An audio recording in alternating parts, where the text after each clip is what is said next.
perception really is reality. When I first heard that, I always thought, this is some wishy-washy spiritual stuff. But in actuality, perception is reality. Because reality isn't this objective thing. In fact, in science, they did this, I think it's the observer experiment, whereby someone consciously observing something changed the state of the atoms or the particles that they were observing, thus indicating that a lot of the things that we see are only a certain way because of our consciousness. Now, am I saying that you can turn lead into gold just by looking at it? No. Perhaps you could if you had enough faith. But the main premise of this video is that perception is reality. And one of the stories I have to illustrate this is one that I have repeatedly done with my trading clients. So typically what happens with trading clients is a trade shows two different distinctive outcomes. Either you win or either you lose, right? Those are the distinctive outcomes. Now there are degrees of how much you win, degrees of how much you lose, whether you had 100 pips or whatever, right? But the point is, what they really focus on is, did I win this trade or did I lose this trade?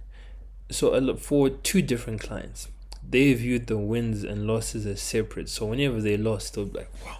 And so one of them, whenever he lost, he wanted to overtrade and get the money back. So he'd now place like 10 different trades that he knew that he wasn't supposed to place.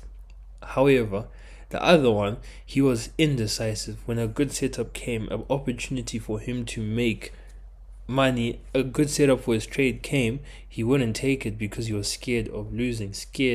In that indecisiveness came from a fear of losing. The overtrading came from a fear of losing, because at the end of the day, he didn't want to see, I had lost. So that perception of, I've lost, and the emotions that it entailed further emphasize that reality of losing certain things. Because look at it, if he didn't place a trade, right, the winning trade, it meant that the trade that he was eventually going to place wasn't going to be a winning trade, and you'd have less of those winning trades because you procrastinate. You would just take too much time to deliberate whenever a winning setup came, so it would lower his profits and eventually put him in the red. So essentially, by viewing those losses as losses, it made sure that they were going to lose. However, when it comes to trading specifically, there's no strategy that has a 100% win rate. Even the best strategy, let's say 80% win rate, you're going to lose 20% of the time. So that means that 20% of the time is a part of the strategy. Now, looking at it from a bird's eye view, which is what I get all of my clients to do who are traders, to look at their trades from a bird's eye view. Let's say you have an account that's 100K. And a winning trade makes you 1%, a losing trade makes you or loses you 0.5%, so 0.5%. So over 100 trades, right, you are going to win, let's say 70% of them. So that means you're going to make 70K, right, because 1,000 per trade, 1%. You're going to lose 30 of them, which is 15K.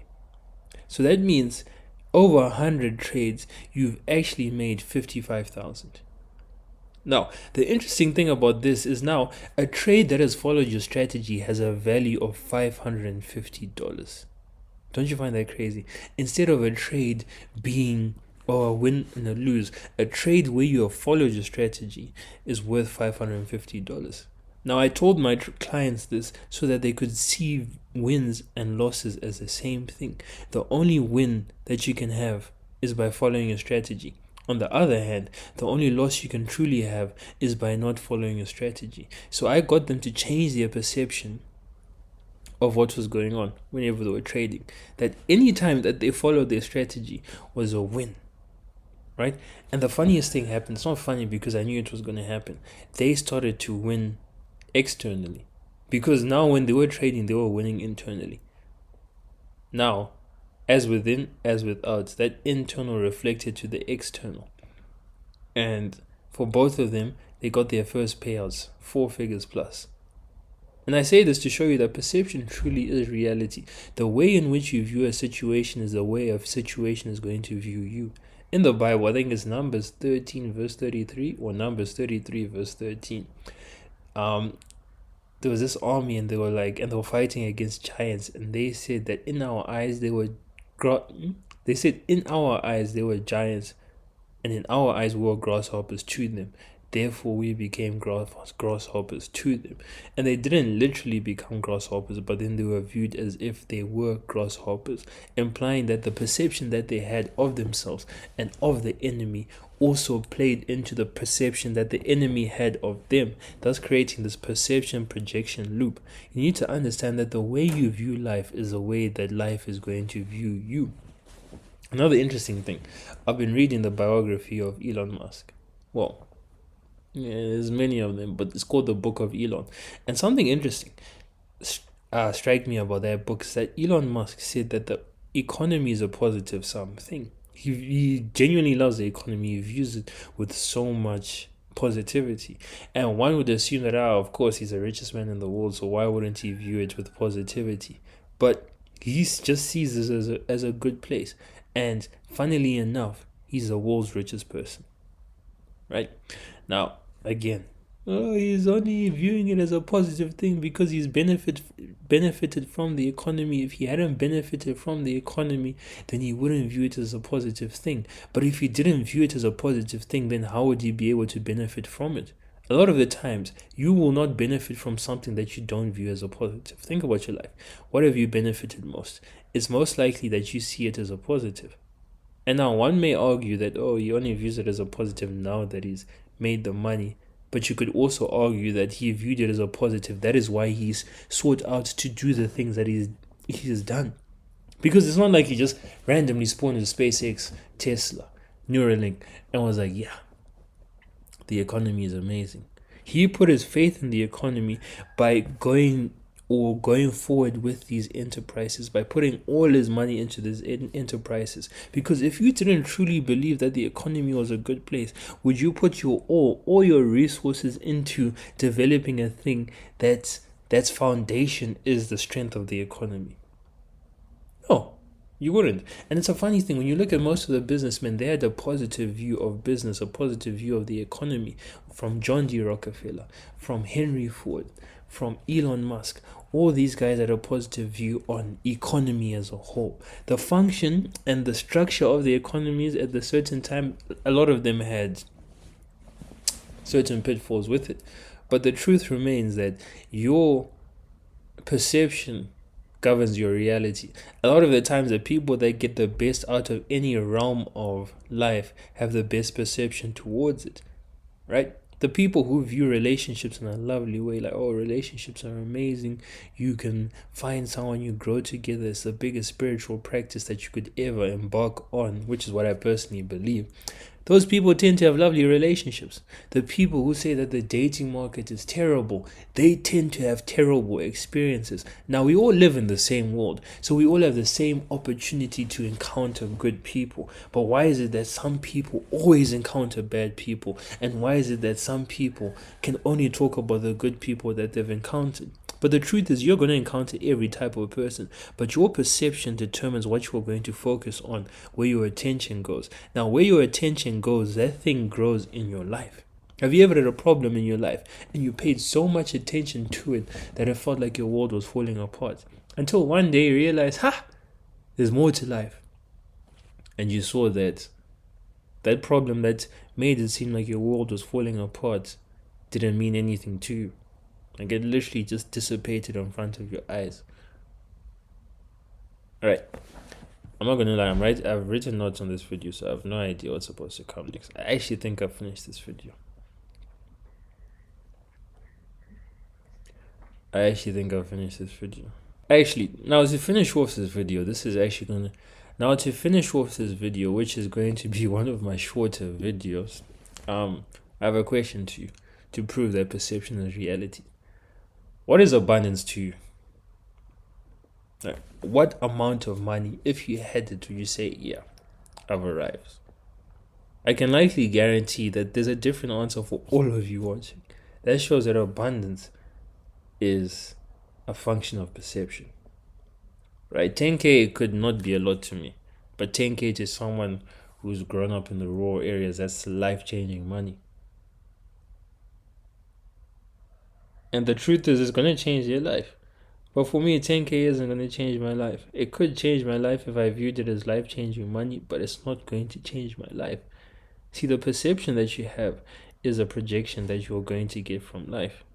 I know I've said this thousands of times in this video, not thousands of times. I don't even think I've said 1,000 words in this video, but I know I've said it many, many times that perception is reality, but well and truly, your perception is reality. I could ask you 1,000 questions. What does love mean to you?